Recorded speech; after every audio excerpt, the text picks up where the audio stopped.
សេចក្តីជូនដំណឹងមរណភាពរបស់លោកយាយឧបាសិកាថាធីសេមបានមរណភាពនៅវេលាម៉ោង 5 ព្រឹកថ្ងៃ 12 កើតខែផល្គុនឆ្នាំអស្សាញ់ស័កស័កពុទ្ធសករាជ 2069 ត្រូវនៅថ្ងៃទី 28 ខែកុម្ភៈឆ្នាំ 2026 គម្រប់ព្រះចន្ទ 86 ឆ្នាំ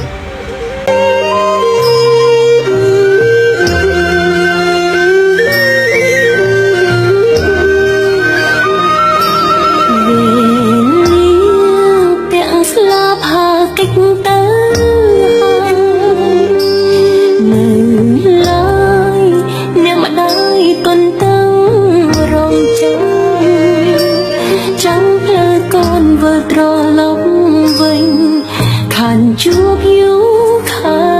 ឆ្នាំក៏មិនได้នៅទ្រាំចាំជួបរូបកូនបាយគូចាំចិត្តកូនរនថត់ឃើញឈប់រៀនចាំការកូននៅក្មេងការដងទឹកសុទ្ធកូនសែនស្ដាយផ្លិតម្ដាយធ្លាប់បងអើយគេម្ដាយនៅតែទុកមិនចោលរូបកូនអើនាងម្ដាយអើយហត់ហើយសម្រាប់ខ្លាំងតាគៀងកាយផ្លូវកូនទៅនៅជ្រៀងបងទេអើនាងម្ដាយអើយម្ដាយនៅចាំបង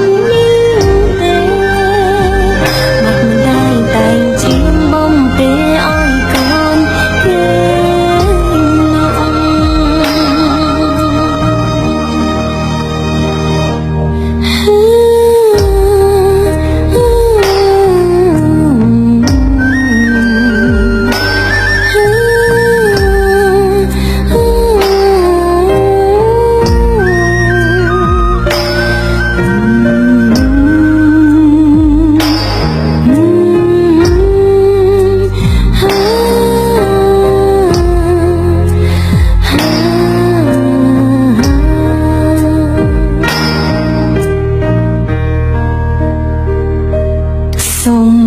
តងរយលឿនកុំហៅកូនគ្រប់យ៉ាងកូនធ្វើដោយគ្មានចេតនារវល់កិច្ចការងារផ្ទាល់ខ្លួនភ្លេចគិតម្ដាយឯកាគ្មានទេថែរក្សានៅក្បែរម្ដាយពីពេលនេះតើកូនសូមសន្យា